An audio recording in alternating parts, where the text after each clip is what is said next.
એને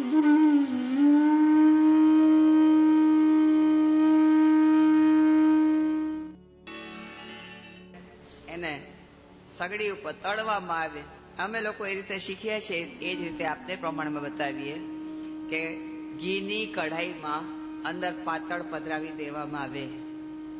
પાતળ મૂકી દઈએ ને અને એના ઉપર ઓલા શંખ ચક્ર ગદા પદ્મ જે ગુગરા કર્યા છે એને તળવા માટે મૂકીએ, એટલે નીચેથી ઓલો લાલ ન થાય.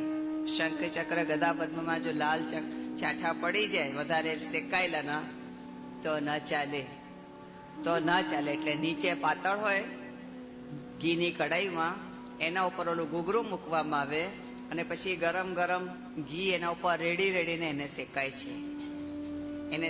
એનો પડ બને ત્યાં સુધી પતલો રાખવો. વધારે જાડો પડ રાખવાથી અંદરથી કાચું રહી જવાની સંભાવના રહે છે. એટલે શંખ ચક્ર ગદા પદ્મ આમ સખડીમાં રોપવામાં આવે એટલે એના કાન આમ નીકળવા જોઈએ, કાન એ રીતે નીકળવા જોઈએ આમ, પરંતુ શંખ ચક્ર ગદા પદ્મનું પ્રભુ તરફ દર્શન થવા જોઈએ.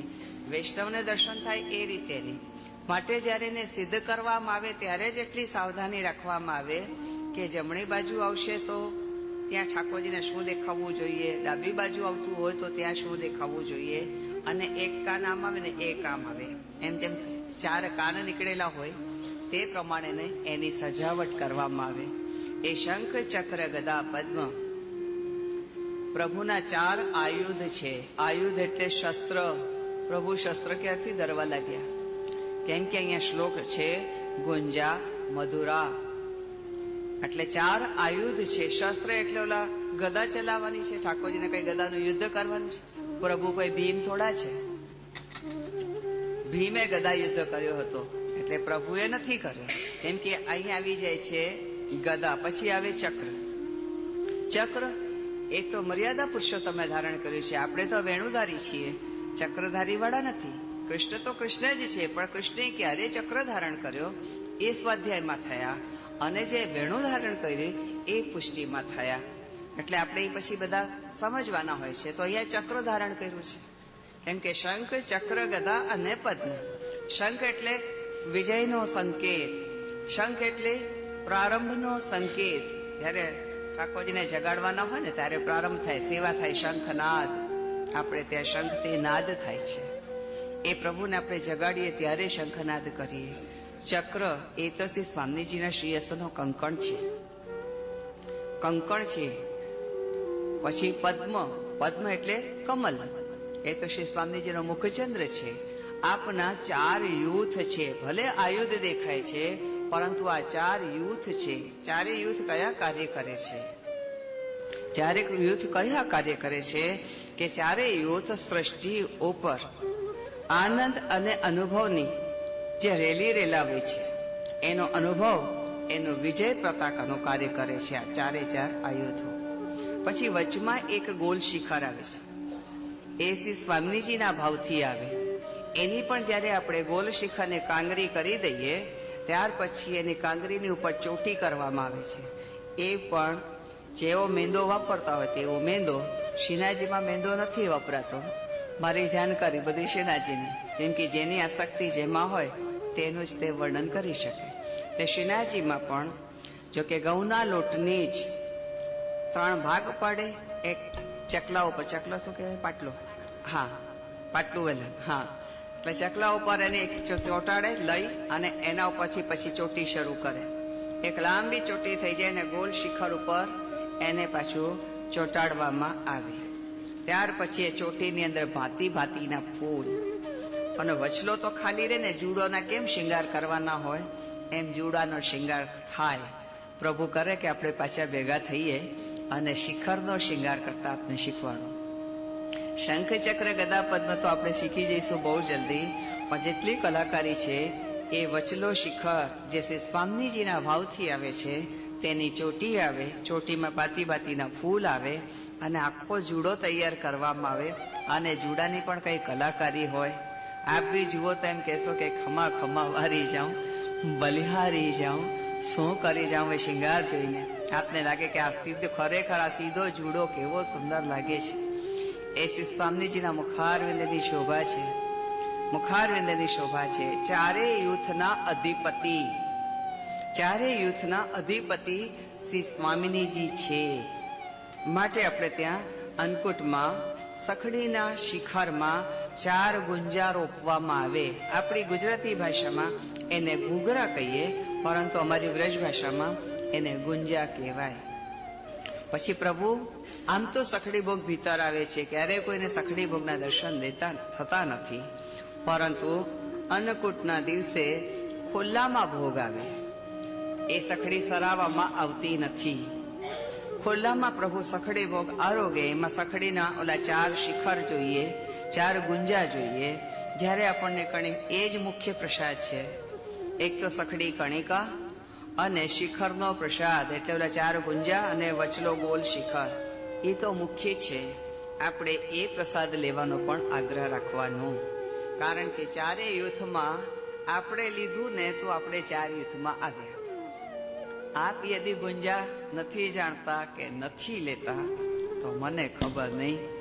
આજે આપ જાણી ગયા છો તો આપ યાદ રાખજો કે જ્યારે જ્યારે પણ અન્નકૂટ થાય એટલે મુઠ્ઠી વર્ગનો મનોરથ કરીએ, એમાં 4 ગુંજા રોપવામાં આવે તો કણિકા સખડીનો આગ્રહ તો રાખો છો, બરાબર છે. તદ ઉપરાંત ગુંજામાંથી પણ કણિકા લેવાનો આગ્રહ રાખજો. કેટલાક વિષયો કે જે એમાં શું આખા મરી આવે ને તો નથી ભાવતા. એ સ્વાદ માટે નથી હોતું, એ સ્વાદ માટે નથી હોતું. આપને મરી નથી ભાવતી તો એમાંથી કાઢી દેવાનું. તો કે કઢાય, કે હા કઢાય. નથી ભાવતા આવો બોલીએ એની કરતા કાળા મરી કાઢી દેવાય. આખા મરી બી નહીં પધરાવાના, વાટીને જ પધરાવાના. તો પ્રભુને પણ તે તીખું ના લાગે અને આપણને પણ ફાવે. કાર્ય એવા કરીએ કે જે બધાને ફાવે, બધાને આવે અને બધાને ભાવે. આ રીતે થાય તો શું બને? ઇતિ ગુંજા મધુરા. ત્યાર પછીનો ક્રમ છે માલા મધુરા ખમા. માલા મધુરાનો ક્રમ આવ્યો છે વૈષ્ણવ, તો આપને જરાક બતાવી દઉં. આ માલા જે સિદ્ધ થઈ છે એને મણકાની માલા કહેવાય. આને મણકાની માલા કહેવાય.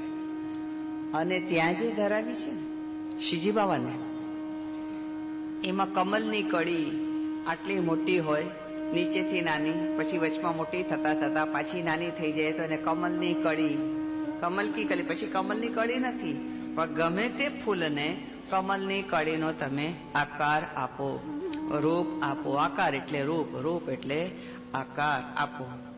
અચ્છા, જેમ ત્યાં કેસરિયા દેખાય છે, જો મને બી ધરાવી છે, આ નાની કાળની છે.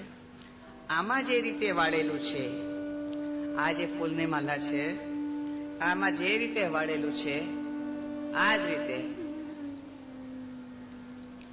આટલું કેસરી પીળું, પાછું લીલું, પાછું કેસરી. જેમ ત્યાં છે ને તેમ અહીંયા છે. આટલું પીળું, પાછું લીલું, પાછું કેસરી, વચમાં એક બી મણકા નહીં પધરાવ. તેને ચીરાની માલા કહેવાય. તેને ચીરાની માલા કહેવાય. પણ ઉતારવી આ જ રીતે ઘડી કરીને 3 પડી ઉતારવાની. 3 પડી એટલે 3 પડ, સમજી ગયા? પડી એટલે ઓલી ફૂલની પડી બોલો છો એ નહીં, આની. એટલે એક મણકાની માલા, એક ચીરાની માલા. પછી નિત્ય પ્રમાણે જે થાય છે થાક અને મણકાની માલા, 4 મણકા ને થાક. આ તો નિત્યની માલા આવે છે. તે માલા કેટલા પ્રકારની છે. એક તો આ નિત્યમાં થાક આવે, 4 મણકા આવે, 4 થી પછી વધે પણ ઘટે નહીં, વધે પણ ઘટે નહીં. 4 મણકા અને થાકની માલા આ તો નિત્યની માલામાં ગણાય. પછી આપ મણકાની માલા પણ સમજી ચૂક્યા, પછી આપ ચીરાની માલા પણ સમજી ચૂક્યા. એક સફેદ અને એક લાલ કરીએ તો તેને ફૂલોમાં ગુંજાની માળા, ફૂલમાં ગુંજાની માળા એ રીતે આવે. અને ઉષ્ણકાલના દિવસો આવશે ત્યારે જોડની માલા આવશે. જોડની માલા જ્યારે કરવાની હોય ત્યારે ખાલી જેમ આપણે ફૂલ ઉતાર્યા, વચમાં ખાલી 3 પત્તી, યા તો ગુલાબની અથવા લીલમ, પછી બાકીને પાછી બીજા ફૂલ ઉતાર્યા. પછી બીજી જયારે માલા ઉતરે છે ત્યારે 7 પત્તી, વચલો જે થાક છે ને એ 7 પત્તીનો હોય. આમ કેટલી માલા ધરાવ છો? 9ની જોડ, 11ની જોડ, 13ની જોડ. 13 માલા તો 13 માલાની જોડ. પણ તમે જોશો તો ઉપરથી નાનું, પછી મોટું, પછી મોટું, પછી મોટું થતા થતા અહીંયાથી પંડાલ એટલું ઊંચું, અને પછી લાગશે શું, એક લાંબો મોતી ધરાવ્યો હોય ને, લંબાકારનો મોતી હોય, એવો મોતી વચમાં ધરાવ્યો હોય, દૂરથી એટલી એની શોભા સુંદર હોય. એમ થાય વૈષ્ણવ ખરેખર બધાના ઘરે ઘરે જઈને બધું શીખવાડું, બધું શીખવાડું. એકવાર શીખી જાઓ પછી એમ થાય કે આપણે પણ આપણો હાથ પવિત્ર કરીએ, અને જેટલી કલાકારી છે એ વિનિયોગ કરવા માટે છે, નહીં કે જગતમાં આપણે વાહવાહી લેવા માટે. પ્રભુ પ્રસન્ન થાય કે જેટલી કલાકારી આપી છે પ્રભુ આપવા માટે આપી છે. અને દરેક વૈષ્ણવને એમ થાય કે એકવાર તો આપણે આપણી રીતે કરીએ, એકવાર ખરેખર પ્રેક્ટિકલમાં શીખી જઈએ તો કોઈ વાંધો આવતો નથી. પણ એકવાર પ્રેક્ટિકલ જોવું તો પડે જ કે કોણ ભાતીસો માલાજી ઉતરે છે. બાકી મોતીના માલાજીની તો અંદર લેરિયા અને ચુંદડી તો હવે બધા એને ફાવી ગયા છે. લગભગ બધા લોકો લેરીઓ ઉતારવા લાગ્યા છે, ચુંદડી પણ ઉતારવા લાગ્યા છે. જેઓને નથી આવડતું ચિંતા નહીં કરવાની, છું ને આવીશ. મહાપ્રભુજીએ મને આપ્યું, હું તમને આપું. અને એવું નથી કે પ્રસાદ બધાને વહેંચીને ખાવાનું, કલાકારી પણ બધાને વહેંચવાની. તેથી પ્રભુ વૈષ્ણવો પોતાના પ્રભુને લાડ લડાવે. મુખ્ય આપણો લક્ષ્ય તો એ જ છે કે આપણે પ્રભુને કોણ ભાતીસો લાડ લડાવીએ અને કોણ ભાતીસો પ્રભુના નિકટ રહીએ. એનું મિસ ગોતીએ કે કોઈ મિસ મળે અને પ્રભુના નિકટ થઈએ, કોઈ કારણ બને અને પ્રભુના નિકટ થઈએ.